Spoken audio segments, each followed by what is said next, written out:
Assalamualaikum warahmatullahi wabarakatuh. Kaum muslimin muslimat yang berbahagia, hingga saat ini kita masih mendengar bahwa makna adab ini masih direduksi menjadi makna yang terkait dengan akhlak atau terkait dengan moral. Untuk itu, sekedar menambahkan wawasan kepada kita, mari kita tengok sejenak tentang makna atau konsep adab yang sebenarnya muncul selama ini. Bahwa adab ini terkait dengan kebiasaan masyarakat jahiliyah yang punya tradisi nomaden kesana kemari, pindah dari satu tempat ke tempat lain. Nah, di dalam kepindahan ini mereka biasanya menggunakan tenda-tenda. Untuk menikmati tenda yang ada dan tentu menikmati situasi alam yang ada, mereka biasa memanfaatkan waktu-waktu itu untuk berkumpul bersama. Nah, di dalam berkumpul itu maka sajian yang paling dinikmati oleh mereka adalah makan-makan. Sehingga makna pertama yang muncul dari adab sebenarnya terkait dengan kebiasaan kumpul-kumpul makan. Setidaknya ini ada satu puisi yang dilantunkan oleh Torfah bin Abed. Suatu saat bahwa di musim dingin mereka berkumpul dan lalu mengajak makan-makan. Puisi ini sudah sangat populer, saya kira ya, bahwa nahnu fil mashta nad'u al-jufala la taro fina al-adib yantakir. Nah, ini jadi bahwa kita sedang berada di musim dingin, kemudian kita mengundang untuk makan-makan bersama. Undangan ini berlaku umum, jadi tidak spesialis, tidak khusus bagi orang-orang tertentu. Nah, makna inilah yang mula-mula muncul dari adab, yaitu terkait dengan undangan untuk makan-makan bersama. Nah, kemudian pada masa Islam datang, makna yang tadinya hanya terkait dengan material, dengan fisik, dengan makanan, ini berkembang menjadi taklim atau pengajaran, di mana ini terkait dengan suatu saat Rasulullah menerima satu delegasi yang saat itu biasanya pengen baiat gitu ya. Nah, kemudian Rasulullah menyampaikan semacam pidatonya. Nah, setelah Rasulullah pidato, nah ini ada salah satu anggota delegasi yang mau baiat tadi untuk merespon. Nah, respon yang disampaikan oleh seorang ini adalah memuji betapa ungkapan Rasulullah Shallallahu Alaihi Wasallam ini sangat indah, sangat bagus.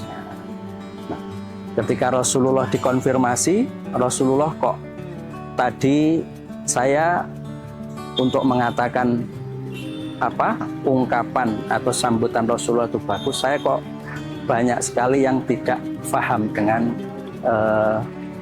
sambutan Rasulullah. Nah, Rasulullah lalu menjawab, adabani Rabbi, saya bisa seperti itu diajar oleh Tuhanku. Nah, kemudian dilanjutkan, diajar oleh Tuhanku, dan saya warobaitu fi Bani Sa'ad. Saya mendapatkan pengajaran atau pendidikan di lingkungan Bani Sa'ad.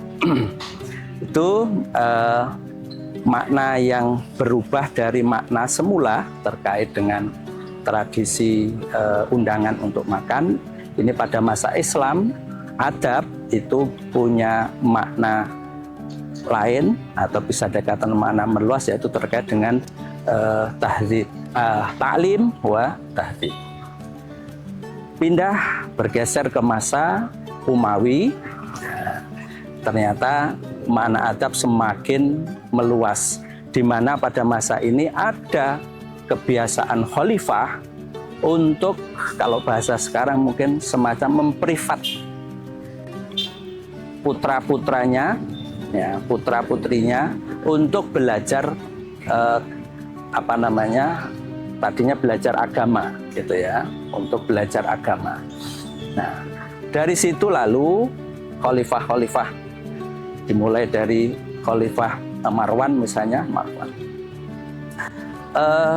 mencari orang atau guru yang tidak saja ahli di dalam agama, tetapi juga di dalam bahasa, di dalam ilmu-ilmu lain yang itu diperlukan untuk putra-putranya.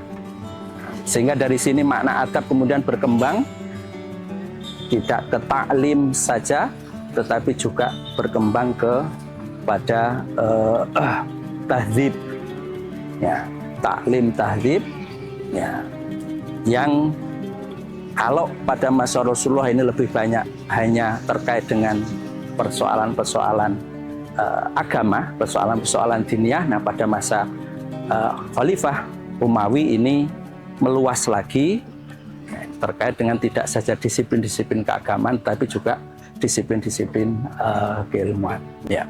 Kemudian masa Abbasiyah merupakan puncak perluasan makna adab yang lalu seperti kita pahami saat ini, yaitu tidak saja terkait dengan akhlak, dengan moral, tetapi terkait dengan ilmu pengetahuan, dan itu tidak saja pada ilmu pengetahuan ilmu terbatas, bahasa, filsafat, tetapi menyangkut semua hasil pikir, hasil rasa manusia, ya, yang diungkapkan dengan ungkapan-ungkapan yang bagus. Ya.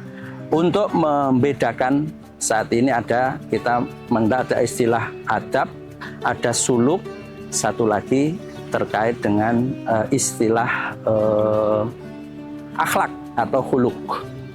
Ya, kalau makna huluk itu terkait dengan perilaku, ucapan yang taken for granted, itu sudah ada sejak dari sononya, sudah ada sebagai prerogatif Allah.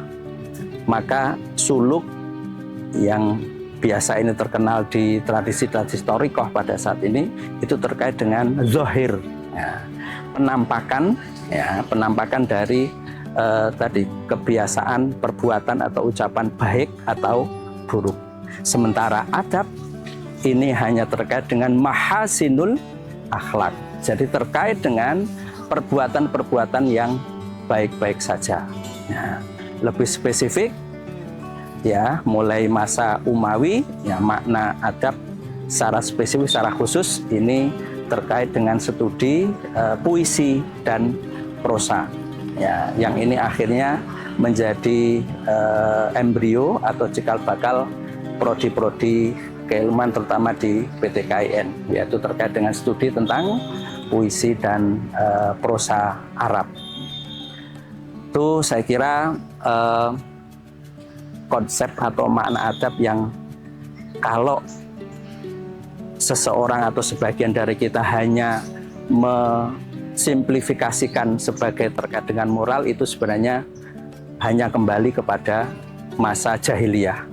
Tetapi kepada masa-masa setelahnya, makna adab ini lebih terkait dengan ilmu pengetahuan, perilaku, ucapan, dan ilmu pengetahuan. Ilmu pengetahuan yang hari ini dibahasakan dengan kebudayaan. Jadi tidak hanya spesifik dengan akhlak atau moral yang biasa kita pahami. Saya kira demikian, mudah-mudahan bermanfaat. Kita bisa memahami kata adab ini dengan sebaik mungkin. Wal afu minkum, wassalamualaikum warahmatullahi wabarakatuh.